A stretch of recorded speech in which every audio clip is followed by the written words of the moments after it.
plan. I want to thank my RCC. You know, Soroti still happens to live within the city, although now we're in a rural. So I want to thank you so much for always being with us. Ladies and gentlemen, all along I've been thinking on how I will have such opportunity to first give us ourselves opportunity to know what went wrong and how did we handle the issue of COVID. Because of that season, things change. And I want to remind everyone who's here that Soroti has been the center of challenges.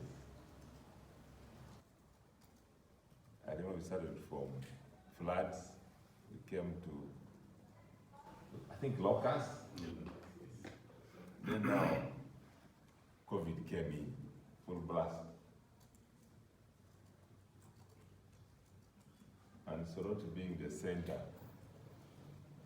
of Teso, we have been key in all this. Even if you have floods in the Katapi, the planning will start from Soroti. Now when COVID came, because we're also hosting the referral hospital, 80% of the challenges in Teso were handled here in Soroti. And I'm happy that Human Rights and Peace Center, you have taken it up. You have taken it up to know really what happened, which will also help us to prepare. Because the coming of COVID, if some of you do not know that Uganda has never prepared, this one undressed us. I remember I was a COVID driver for 1 week. Because all drivers refused to drive. First of all, we never understood how safe somebody can be.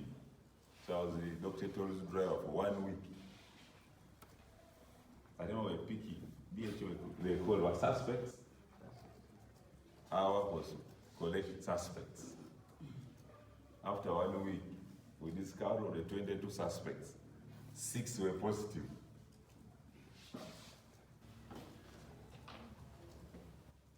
Then Dr. told one time that let us not test, because if we test, we shall end up dying before this. Let us not test. So that was a sign that even doctors were not prepared for this. Because I remember, it was a Dr. told who accepted to move out. Other doctors were not sure.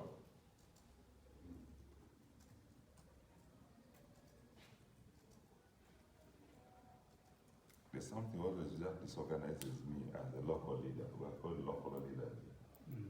Yes, as a local leader. When such a disaster comes, government hurries to look for money. And big allocations are given to a particular ministry that has a challenge. But we have also failed to decentralize the handling of challenges. When you look at COVID, if you remember the budget, the supplementary budget that was given, I don't think even 50% came to local governments. Below 50% came to local governments, where the problem was. Then over 50% remained at the center.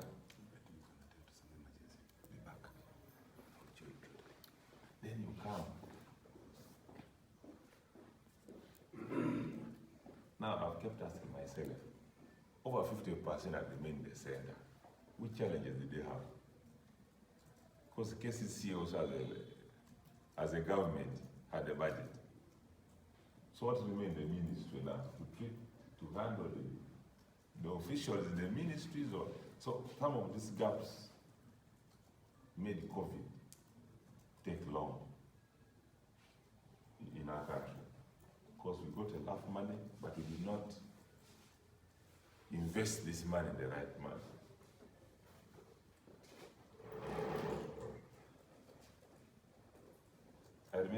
office of the DHO was coordinating the finances, which you know has never been the case. Accounting officers are in chaos. But this time, it was almost the DHO was accounting office 100%. Then the other DC, I don't know, it was accounting officer, or I failed to understand up now. I really didn't understand how we're working. But because of pressure, we got ourselves in a team that does not have clear working guidelines.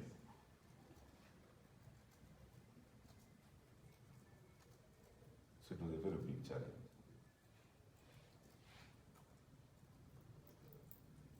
I remember locally in Soroti we were saying, all collections, whatever we can get from partners and any other individual has something to help, goes also to the other DC. Tacor-Uganda could come with something, but you could not even now verify whether what they've given is what they collected. So even our own people in Uganda are lost again money to wrong people in the name of COVID.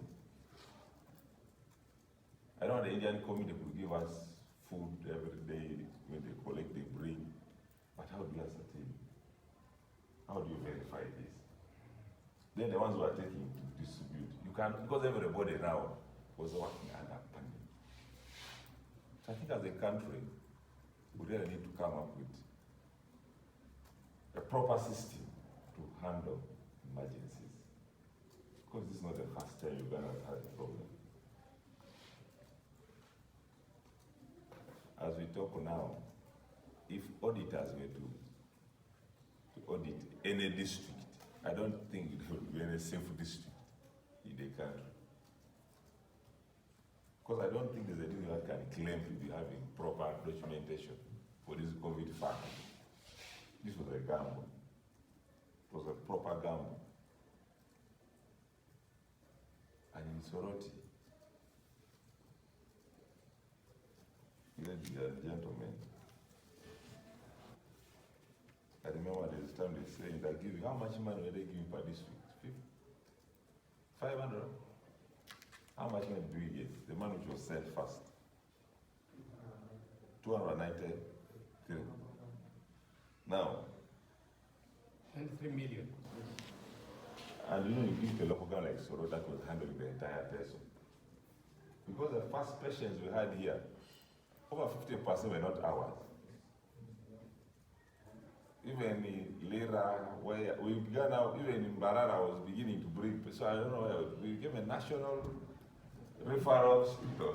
Soroti, I think, became a national referral hospital. But getting the same funds with the Kalat, with the health center for, who could not handle any case, everything was referred here. I don't know our quarantine center was the biggest in the region, but getting the same funding. So some of this made us think, I think government was not yet ready. Now today we're hearing about floods. Government will wait until they attack Soroti, then Soroti can also be prepared. So, ladies and gentlemen, I think the issue of COVID-19, we should use as Ugandans, as an area that should prepare us for future challenges that are going to come. I know during our discussion we shall have a lot, because I have a technical team here that will give us much about the COVID-19 in Soroti. But as a local leader, central government has to understand why we came up with decentralization. In case of anything, let us decentralize the management of some of these issues. Otherwise, it becomes a very big problem. Because I remember Parliament was given 20 million, then the LOC 5 gets 12,000. Was it 12? You're paying me 12,000. 17,000. And you even say for 7 days. But LOC 5 worked from day one of COVID to today. It's still working. but was paid for 7 days, 17,000. And a member of parliament was given 20 million to sit in Kampala. And this is how we fail to manage problems. So if I was a very bad chairman, I would land on the fuel and also sit at home. Because the 20 liters I was given, I would sit at home with that money, with that fuel. So some of these things we really need to look at as a country. Once again, I want to thank you so much for identifying Soroti as an area that we are going to learn much about this COVID-19. And also want to thank the people who were invited and have come. Let us use this as an area we're going to study something that can help us to prepare us for future challenges. Once again, I want to thank you and I want to wish all of us a nice sharing